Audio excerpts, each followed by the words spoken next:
The fleet of King Aeetes was pursuing Jason and the Argonauts. A portion of it was under the leadership of Prince Apsyrtus, who was desperate to capture his sister Medea for betraying his family. The Argonauts chose to take a different path home to elude their pursuers, rowing against the current of Istros. But the rowers had to halt, having become exhausted from fighting the river non-stop. Using his accurate vision, Lynceus was able to locate the Prince of Colchise's ships, which were already quite near to the Argonauts' camp. They had a significant numerical advantage. To end the chase and save a slaughter that would only cause suffering for all sides, Lynceus made the decision to see Prince Apsyrtus. If they delivered him the traitor Medea, the prince declared he would not care about the Golden Fleece and that the Argonauts may have it. Once back in camp, Lynceus informed Jason about the Prince of Colchise's offer for peace, but Medea was indignant at such a demand. Medea accused Jason of breaking the vow he made to take her to Greece with him and never leave her, making her his wife when she promised him the Golden Fleece. Jason was in a perilous position, since all the troops under his command could perish if he did not breach his word. The Argonauts agreed to the suggested bargain. Medea would be handed to the prince at the temple of the goddess Artemis, according to a message that Apsyrtus received. When the prince first entered the goddess's temple, Medea was there, tied and sobbing on her knees.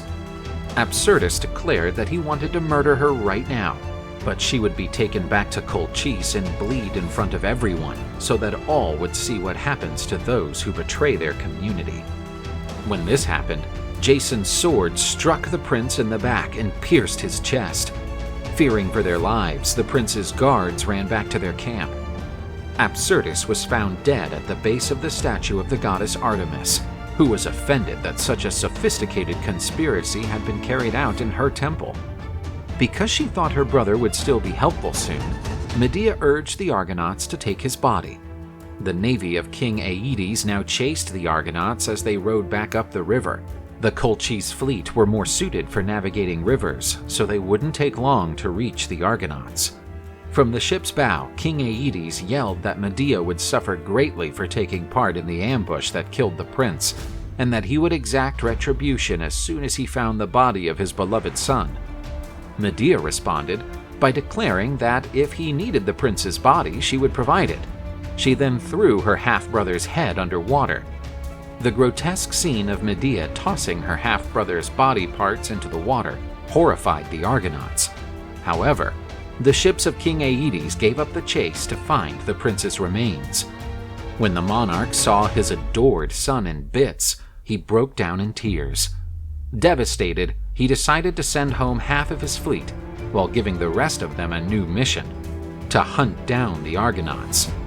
The Argonauts were fearful of Medea after the event, since they didn't know what the sorceress was capable of to further her objectives. But the truth is that all the Argonauts would have perished if it were not for Medea's crazy deed of tossing her brother's remains into the river.